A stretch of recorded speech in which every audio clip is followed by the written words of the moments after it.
ఇవాళ మనమందరం జీవితంలో ఒక పెద్ద సమస్యను ఎదుర్కొంటున్నాం. అది కోపం.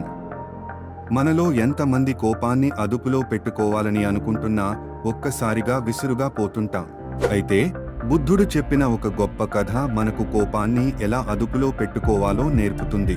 ఒకసారి ఒక వ్యక్తి బుద్ధుని దగ్గరకు వచ్చి తాను నిత్యం కోపంతో బాధపడుతున్నానని, దానిని ఎలా కంట్రోల్ చేయాలో అడిగాడు. బుద్ధా, మీ కోపానికి కారణం ఏమిటి? అది మీ మనసులో ఎలా ఉత్పన్నమవుతుందో చూడు. అప్పుడా వ్యక్తి తన కోపాన్ని గుర్తించడంలో విఫలమయ్యాడు. అయినప్పటికీ బుద్ధుడు అతనికి ఒక చిన్న పాఠం చెప్పాడు. బుద్ధుడు చెప్పినట్లు కోపం అనేది మన మనసులో జరిగే ఒక రియాక్షన్ మాత్రమే. అది మన పైకి వచ్చేది మన చుట్టూ జరిగే పరిస్థితే కారణంగా. అప్పుడు మనం ఆ కోపాన్ని రియాక్ట్ కాకుండా మనం మౌనంగా ఉంటే అది క్రమంగా క్షీణిస్తుంది.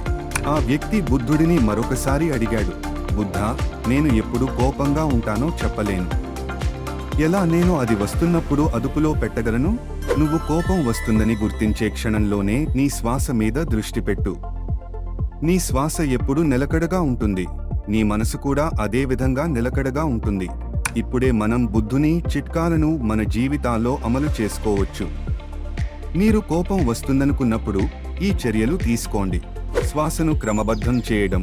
కోపం వస్తుందనుకున్నప్పుడల్లా 1 నిమిషం పాటు గమనించి గాఢంగా శ్వాస తీసుకోండి. చిన్న విరామం తీసుకోవడం. ఆ క్షణం విసురుగా రియాక్ట్ కాకుండా కొద్దిగా దూరంగా జరిగి ఆలోచించి మాట్లాడటం. మౌనంగా ఉండడం. ఒక్క క్షణం కూడా మౌనంగా ఉండటం మీ కోపాన్ని తగ్గిస్తుంది.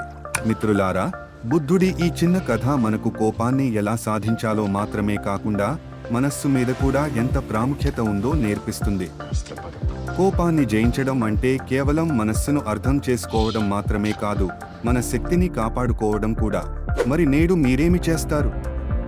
మీరు ఈ చిట్కాలను మీ జీవితంలో అమలు చేయబోతున్నారా?